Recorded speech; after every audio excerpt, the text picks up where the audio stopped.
বাড়িতে আমি আর আমার শ্বশুর একা থাকতাম।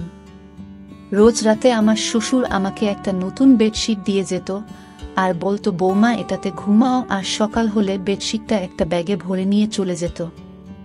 আমার মনের অবস্থা তখন ভালো ছিল না। আমি বিধবা হয়েছিলাম 1 মাসও হয়নি, কিন্তু একটা জিনিস খুব আশ্চর্যের ছিল, যখনই আমি ওই বেডশিটে শুতাম আমার খুব ঘুম চলে আসত। রোজ একই কাজ করতে করতে আমি ক্লান্ত হয়ে পড়েছিলাম। একদিন আমার শ্বশুর বেডশিট দিয়ে চলে গেল, কিন্তু আমি বেডশিটটা বিছানায় পাতলাম না আর ঘুমানোর নাটক করলাম। আর তার 4 মিনিট পর আমার সাথে যা হলো তা জানলে আপনি ভয়ে কেঁপে উঠবেন। তো বন্ধুরা, ভিডিওটি শুরু করার আগে আপনি যদি আমার এই চ্যানেলটির নতুন দর্শক হয়ে থাকেন তাহলে চ্যানেলটি সাবস্ক্রাইব করবেন। আমার নাম রচনা। আমার পরিবারে আমি আর আমার কাকা ছাড়া আর কেউ বেঁচে নেই। কাকা আমার বিয়ে দিয়ে দিল, কিন্তু আমার কাকা কোনো খারাপ মানুষ ছিলেন না, মানে খুব ভালো মানুষ ছিলেন। আমার 17 বছর বয়সে বিয়ে হয়। আমি খুব সুন্দরী ছিলাম, কিন্তু উনি আমার জন্য যে পরিবার পান তারা খুব বড়লোক ছিল না, আবার গরিবও ছিল না, কিন্তু ওনার আর কিছু করার ছিল না, কারণ আমার কাকিমা একদম ভালো মানুষ ছিল না। কোনো ভালো সম্বন্ধ এলে আমার কাকিমা বলতো, আগে নিজের মেয়েদের কথা চিন্তা করো, একে তাড়াতাড়ি বাড়ি থেকে বিদায় করো, না হলে আমার মেয়েদের জন্য ভালো সম্বন্ধ পাবো না। যারাই আসতো তারাই আমাকে পছন্দ করে নিত, কারণ আমি খুব সুন্দরী ছিলাম। আর আমার কাকার মেয়েরা মোটা আর কালো ছিল, কিন্তু তারা আমার সঙ্গে ভালো ব্যবহারই করত। সবকিছু ঠিক ছিল, খালি কখনো কখনো আমার কাকিমা রেগে যেত, কারণ সম্বন্ধ তার মেয়েদের জন্য আসতো, কিন্তু তারা আমাকে পছন্দ করে চলে যেত। এমনও হতো যখন সম্বন্ধ আসতো কাকিমা আমাকে লুকিয়ে দিত। তারপর কাকা অধৈর্য হয়ে আমাকে যেখানে পাঠানোর তাড়াতাড়ি পাঠিয়ে দিলেন। কোনো খোঁজ খবরও নিলেন না, বেশি কোনো প্রশ্ন করলেন না। যে বাড়িতে আমার বিয়ে হয়েছিল সেখানে কেউ ছিল না। আমার বর দেরাদুনে চাকরি করত, সেখান থেকে বাড়ি আসতে তার একদিন সময় লেগে যেত, তাই রোজ আসা যাওয়া করতে পারত না। প্রতি 4 মাস অন্তর 1 সপ্তাহের ছুটি নিয়ে আসত।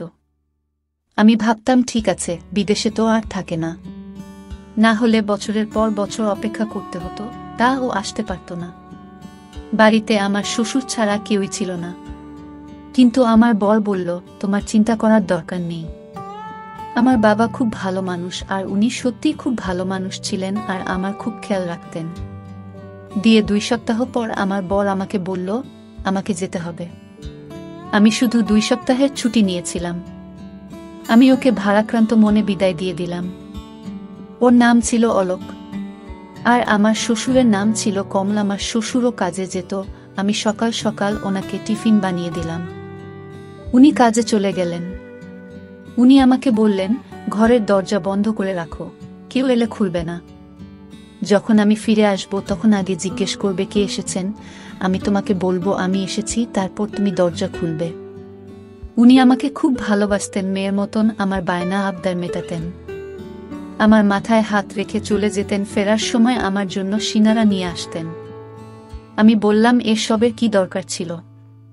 উনি বললেন, তোমার নতুন বিয়ে হয়েছে, তোমাকে একটু সেবা তো করতেই হবে। আর যদি আমার স্ত্রী বেঁচে থাকতো তাহলে তোমার মতো আমার একটা মেয়ে থাকতো, তাহলে ওর সাথে তোমার সময় কেটে যেত। কিন্তু উনি তো এই দুনিয়াতেই নেই। তখন আমি বললাম, কোনো ব্যাপার না, আপনি তো আছেন। এইভাবে উনি প্রতিদিন আমার জন্য কিছু না কিছু নিয়ে আসতেন। উনি এমন একটা জিনিস নিয়ে এলেন একদিন যেটা আমি কখনো ভাবিনি, আর তাতে আমি একটু অপ্রস্তুতে পড়ে গেলাম। আমার বর সিকিউরিটির কাজ করত, তাই সারাদিন তার ফোনে কথা বলার পারমিশন ছিল না। শুধু রাতে 5 মিনিটের জন্য আমাকে ফোন করত, কিন্তু সে এত ক্লান্ত থাকত যে কথা বলতে বলতেই ঘুমিয়ে যেত। এটা আবার মোটেই ভালো লাগতো না, কারণ আমি সারাদিন এই 5 মিনিটের জন্য অপেক্ষা করতাম। কিন্তু কি করব, ওর কোনো দোষ ছিল না। ওর সারাটা দিন রোদে গরমে দাঁড়িয়ে ডিউটি করত, তাই ক্লান্ত হয়ে যেত। ও বলে অনেক বড় বিল্ডিং, কিন্তু এটা অনেক ভয়ঙ্কর জায়গা। এখানে এমন এমন জিনিস তৈরি হয় যেটাতে যে কোনো সময় আগুন লেগে যেতে পারে। তাই জন্যই তো এই চাকরিটা ভালো মাইনে পায়, নয়তো আজ তোমাকে আমার থেকে দূরে থাকতে হতো না।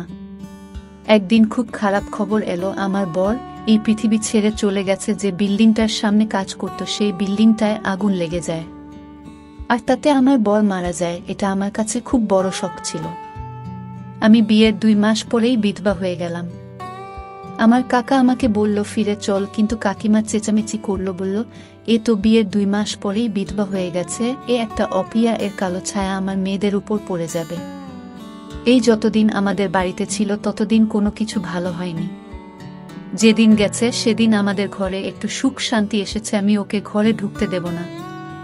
বাধ্য হয়ে আমি সিদ্ধান্ত নিলাম আমি শ্বশুর বাড়িতেই থাকব। আমার কাকা বলল চিন্তা করিস না, আজকাল তো বিধবা ডিভোর্সি মেয়েদেরও বিয়ে হয়ে যায়, কাউকে না কাউকে পেয়ে যাবি। আমি তোর জন্য আবার ছেলে দেখব, কিন্তু আমি আর বিয়ে করতে চাই না, কারণ আমার বরের কথা আমার খুব মনে পড়ে।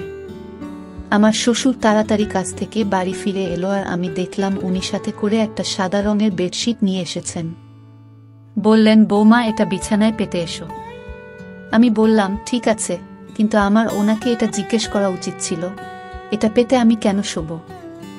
উনি শুধু আমাকে এটাই বলেছিলেন, এটা তোমার জন্য এনেছি, নিজের বিছানায় পেতে নাও। আমি ভাবলাম বাড়ির জন্য এনেছেন, হয়তো এমনিতেও এই বাড়িতে বেশি কিছু জিনিস ছিল না, আর আমাকে উপহার দেওয়ার মতো কেউ ছিল না। কিন্তু সমস্যা তো তখন হলো যখন সকালে উনি এসে আমাকে বললেন, বৌমা বেডশিটটা আমাকে ফেরত দাও। আমি ভেবেছিলাম উনি এটা আমাকে রাখতে দিয়েছেন। আমি বললাম কিন্তু আমি তো ওটা বিছানায় পেতে দিয়েছি, আর রাতে ওটার উপরে ঘুমিয়েছি। উনি বললেন কোন ব্যাপার না, ভালোই করেছ, রাতে ওটার উপর ঘুমিয়েছ, কিন্তু এখন আমাকে ওটা ফেরত দাও। আমি ওই বেডশিটটা বিছানা থেকে তুলে আমার শ্বশুরকে ফেরত দিলাম। উনি বেডশিটটা ব্যাগে ভরে নিয়ে চলে গেলেন। দেখে তো মনে হচ্ছিল ওটা নতুন আর খুব দামি মনে হচ্ছিল, তাই জন্য হয়তো ফেরত দিতে চলে গেলেন।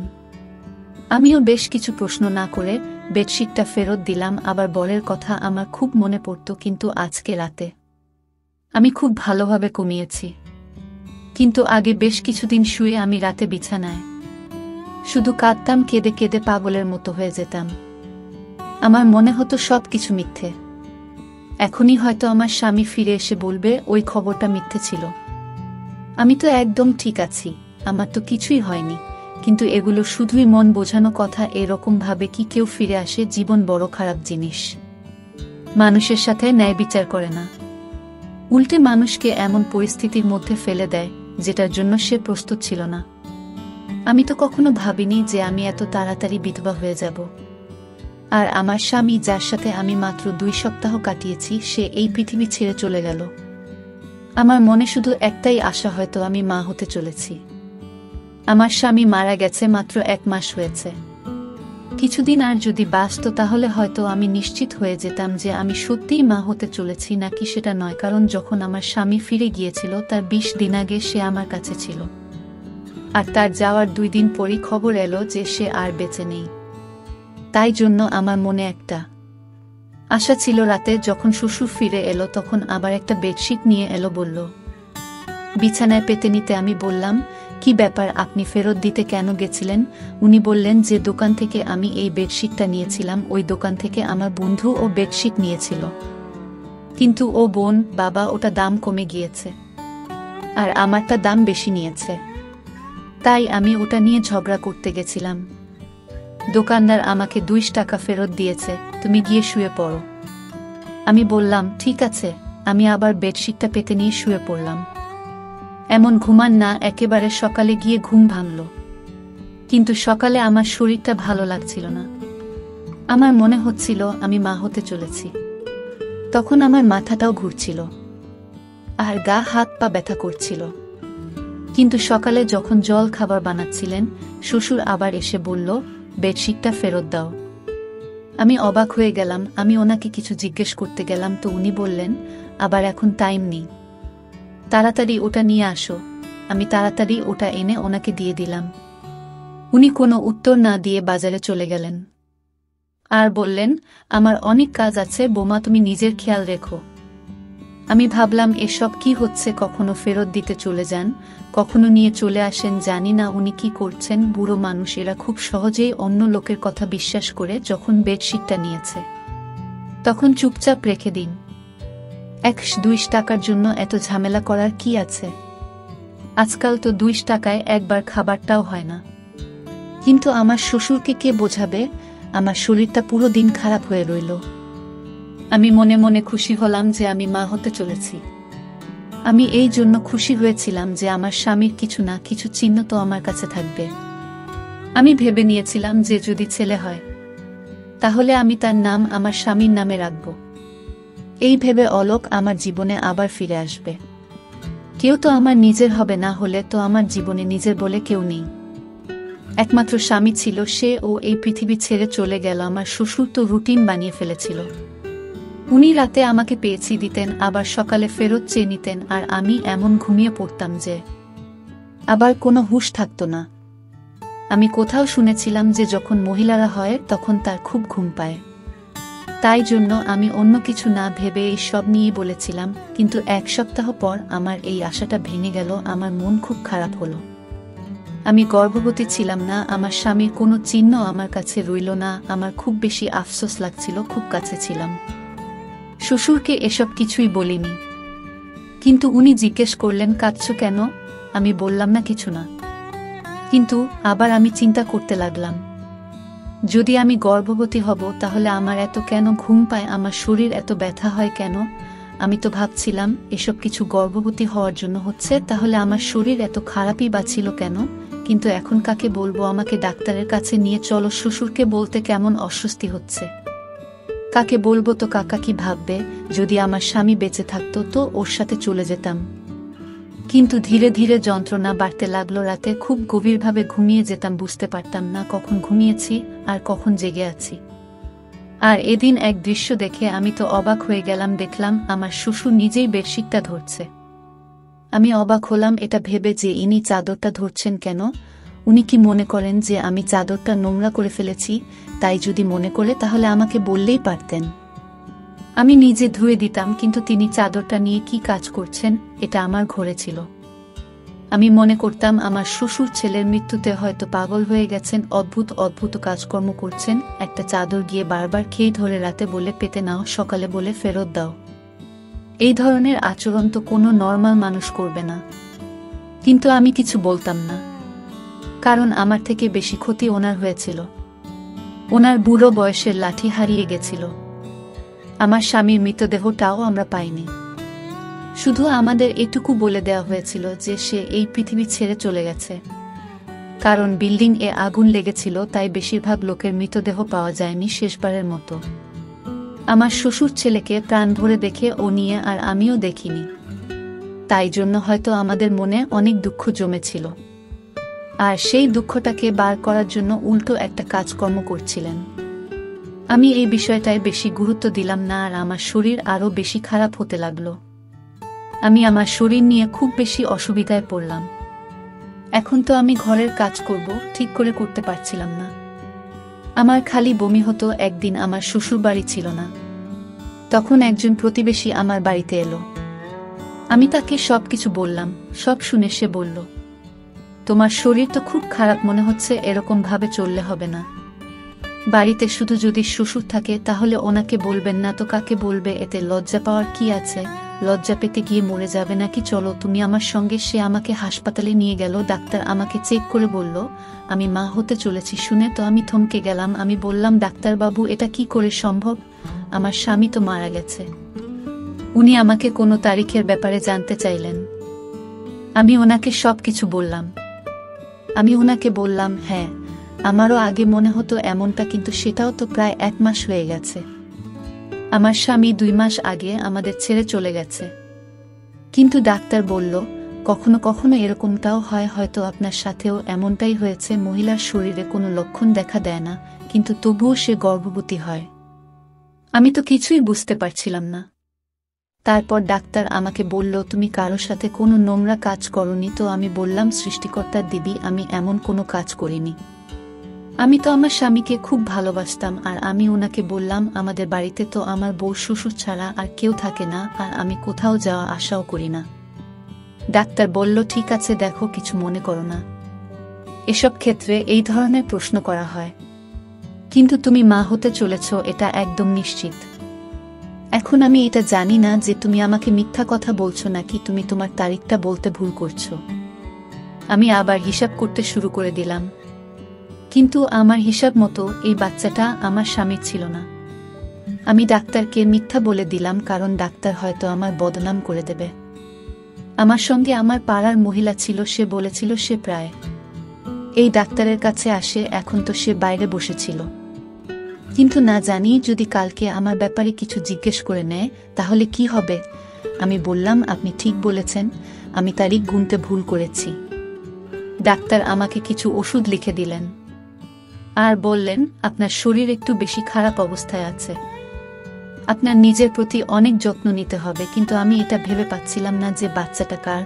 যখন থেকে আমার স্বামী মারা গেছে তখন থেকে আমার সাথে এসব কি হচ্ছে। একটা অদ্ভুত ঘটনা আমার সাথে ঘটেছিল, যেটার সাথে আমার শ্বশুর জড়িত ছিল। এটা তো ছিল চাদরের ব্যাপারটা, আর একটা ছিল আমার অজ্ঞান হয়ে যাওয়ার মতো ঘুম পাওয়া। আমি তো খুব চিন্তিত থাকতাম, আমার মনে এতগুলো দুঃখ ভরেছিল, তবু আমি এত নিশ্চিন্তে কি করে ঘুমাতাম। মানুষের পরীক্ষা থাকলেও সে নিশ্চিন্তে ঘুমোতে পারে না। আমার তো জীবন সাথী এই জীবন থেকে চলে গেছিল, আর আমি এরকম নিশ্চিন্তে কি করে ঘুমাতে পারি। কিছু না কিছু গড়বড় নিশ্চয়ই আছে, এটার খোঁজ এবার আমাকেই করতে হবে। এবার আমি ভেবে নিয়েছিলাম যে আমাকে কি করতে হবে, যেটা আমি করছি না, আর সেটা আমার করা উচিত ছিল না। অর্থাৎ একদিনের জন্য আমার রুটিনটা বদলাতে হবে। আর আমার রুটিনটা বদলে ফেললাম, আমি রাতের খাবার খেলাম না। কি জানি, হয়তো আমার খাবারের সঙ্গে কিছু মিশিয়ে দেওয়া হচ্ছে। আমি এটা ভেবে পাচ্ছিলাম না এসব করবে। আমার শ্বশুর আমাকে আবার ওই একই বেডশিট এনে দিল।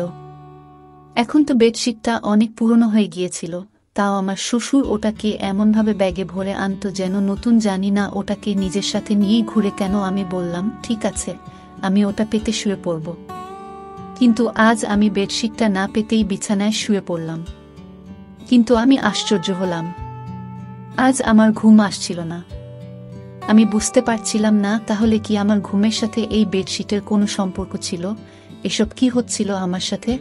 আমার তো মোটে ঘুম আসছিল না। দেখতে দেখতে রাত 1টা বেজে গেল, বাইরে কোনো আওয়াজ নেই। কিছুক্ষণ পর একটা আওয়াজ এলো। আমি ভাবলাম হয়তো শ্বশুর জল খেতে বা বাথরুমে যাওয়ার জন্য উঠেছেন, কিন্তু কেউ যেন আমার ঘরের দিকেই আসছিল আর ঘরের ভিতর ঢুকে পড়ল। ঘরের লাইট বন্ধ ছিল। আমি জোরে জোরে নিঃশ্বাস নিয়ে ঘুমানোর অ্যাক্টিং করছিলাম, কারণ আমি দেখতে চাই এটাকে। এমনিতে আমার খুব ভয় করছিল, আমার ঘরে তার কি কাজ ছিল। কিন্তু কিছুক্ষণ পর যখন সেই ব্যক্তি আমার পাশে এসে শুয়ে পড়ল আর আমাকে জড়িয়ে ধরল, তখন আমি চিৎকার চেঁচামেচি করতে শুরু করে দিলাম। তারপর লাইট জ্বেলে দেখতেই আমি চমকে গেলাম, কারণ সেই ব্যক্তি অন্য কেউ নয়, বরং আমার শ্বশুর ছিল। ওই চাদরটার দিকে দেখলেন আর রেগে গিয়ে আমাকে বলেন, আজকে চাদরটা পাতনি কেন? আমি আরো চমকে গেলাম, কিভাবে কথা বলছে আমার শ্বশুর আমার সাথে। আমি চিৎকার করছিলাম। উনি বললেন, নোংরা মহিলা একটা, চেঁচাচ্ছিস কেন? আমি পুরোপুরি ঘাবড়ে গেছিলাম। আমি বললাম, আপনি এসব কি করছেন? আমার শ্বশুর ঘাবড়ে গেল। আমি আরো জোরে জোরে চিৎকার করা শুরু করে দিলাম। পাড়ার লোকজন সবাই এসে আমাদের দরজা খটখট করতে শুরু করে দিল। সব কি হচ্ছে? সেই মহিলারা আর তার স্বামী বাড়ির ভেতরে ঢুকে পড়ল, যার সাথে আমার একটু বন্ধুত্ব হয়েছিল। আমি ওদের চিৎকার করে শুধু এটুকু বললাম, পুলিশকে ডাকো, ইনি আমার ইজ্জতের উপর হামলা করেছেন। ওরা তো হকচকিয়ে গেল। সারা পাড়ার লোক জড়ো হয়ে গিয়েছিল। পাড়ার লোকেরা সবসময় বিরক্ত থাকত। তারা চোর বা এই ধরনের অপরাধী পেলে তাকে মেরে মেরে তার উপর সব রাগ উগরে দিত। আমার শ্বশুরকেও ওরা ঘিরে ফেলেছিল। তারা বলেছিল, এই পাড়ায় সবাই ভদ্রলোক থাকে, আপনি আপনার বৌমার সাথে এসব কি করছেন? তাছাড়া আমি ওই মহিলাকে আগেই বলেছিলাম আমি মা হতে চলেছি, আর আমি জানি না এই বাচ্চাটাকে। আর আমার শ্বশুর এবার মুখ খুললেন। উনি বললেন, উনি চাদরে ঘুমের ওষুধ মিশিয়ে নিয়ে আসতেন। যখন ওষুধটা আমার নিঃশ্বাসে যেত তখন আমি অজ্ঞান হয়ে যেতাম। আর উনি রোজ আমার ইজ্জতের উপর হামলা করতেন। যবে থেকে আমার স্বামী মারা গেছে তবে থেকে উনি আমার সাথে এটা করছেন। আর এই বাচ্চাটা, উনার সবাই নিজের কানে হাত দিয়ে ছিছি করতে লাগলো। কেউ কেউ বলল, এই ব্যক্তিকে পাড়া থেকে বের করে দাও। কিন্তু আমি আওয়াজ উঠালাম।